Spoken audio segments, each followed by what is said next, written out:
ल आऊ बस त यहाँ ए ल बस तिमी नाम के हो भन त तिमी घर कहाँ थली अनि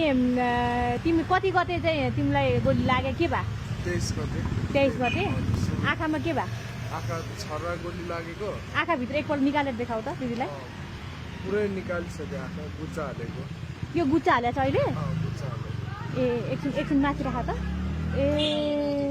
गुच्चा हालेको अनि त्यो मासुहरूले त्यो जोड्दैछ क्या त्यो आँखा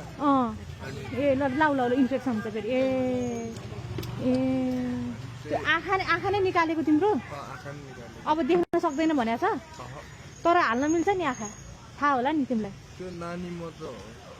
त्यो पुरै उयो जोइन्ट हुँदैन त्यो मिल्दैन ए अब आँखा के हाल्नै मिल्दैन रे हो र ए अर्को आँखाले यता हेर त अर्को आँखा देख्छु कि देख्दैन राम्रोसँग मलाई चिन्थ्यौ मेरो नाम के हो ए ल चिन्या रहेछ कान्छाले मेसेज गरेको थिएँ क्या अनि भिडियोहरु त देखेको थिएँ अनि त्यसपछि अनि किन मेसेज कसैले सहयोग किन नदिएको तिमीलाई ल दिदीले ल्याएको सहयोग पुग्दो है यो डाँफे स्पोर्ट क्लब भन्ने अमृत अर्याल जीले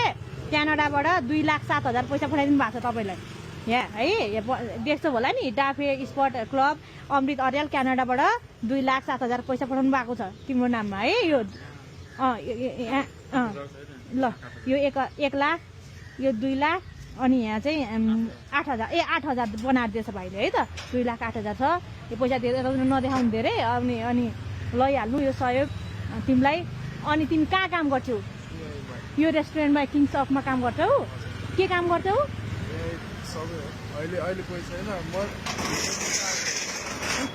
के भन्नुभयो हिजो मात्रै आउनु भएको तिमीले रेस्ट गर्नुपर्छ कान्छा अहिले काम गर्नपट्टि नलाग केही यो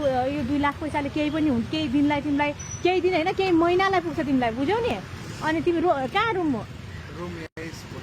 यहीँ बस्ने यहीँ उ गर्ने उहाँको मलाई होटेल मालिकलाई भेटाउन सक्छौ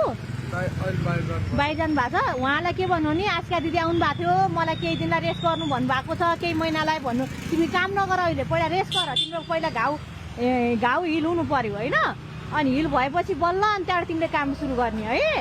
यो पैसा के अब यहाँ धेरै नदेखाऊ लगेर राख त्यस्तो नचाहिने कुरा त खाँदिनौ नि त्यही त नखा यो उपचारको लागि आँखाको उपचारको लागि है ल कान्छ ल म जान्छु ल है त ल केही भन्नु छ अब पनि विदेश जान्छु भनेर इन्टरभ्यू दिने हो कि के गर्ने हो तिमीले जाँदैन यहीँ बस्ने केही पऱ्यो नि दिदीलाई कल गर्ने विदेश जान्छु भनेर इन्टरभ्यू दिइजाऊ तिमी